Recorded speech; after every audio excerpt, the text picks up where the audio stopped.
एक बहुत बड़े डॉक्टर थे जो विदेश से अमेरिका से डॉक्टरी से, बिल्कुल नास्तिक स्वभाव। जब कभी किसी संत की बात आती तो सीधे निंदा और गालियों से बात करते थे। अरब खरब रुपए साहब, और इतने बड़े सर्जन के डॉक्टर उनका सम्मान करते थे।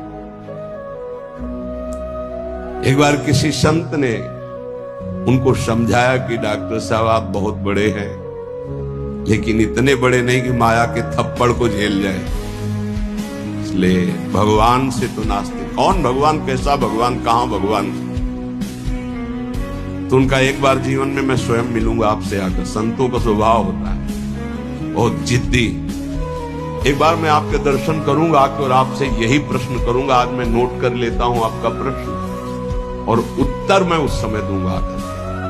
फिर कुछ वर्ष बाद हमको वृंदावन में मिले थे, सिंहोम आश्रम के सामने परिक्रमा मार्ग में बैठे हुए थे। बड़े उच्च कोटि के महात्मा, बड़े छद्म भेषधारी, कोई जान न पावे। तब उन्होंने बताया उनका कुछ समय बाद एक्सीडेंट हुआ, मेरुदंड 6 जगह से टूट गई। मेरुदंड, अब हालत जानते हो मेरुदंड टूटने वाले की क्या होती है? जिंदा मरा हुआ आदमी, मरा हुआ तो ठीक है, लेकिन जिंदा मरा हुआ आदमी, जब उनको ये पता चले वो गए अस्पताल में।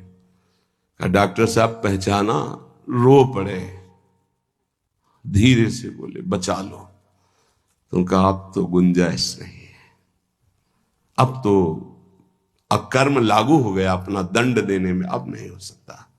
अब एक बात कहूं, अंतिम बना लो अगर तो नाम जपना। बोले बोल दो, कुछ भी नाम बोल दो, कुछ भी बता दो। अब मैं मान गया कि कोई ईश्वर है जिसके आगे किसी की नहीं। अब मैं किसी काम का नहीं रह गया। मेरी सब पढ़ाई लिखाई डॉक्टरी व्यर्थ हो गई। मेरा जीवन अब मृत्यु शैया पे पड़ा है। बोले अब बोलो राम, अब बोलो। हमें लगता है डॉक्टर के ऊपर बहुत कृपा पहले से ही हो गई थी, तो ये परिस्थिति आई और अंतिम बन गया। संत के द्वारा भगवान नाम उच्चारण करवाना और आर्त भाव से भगवान को पुकारना।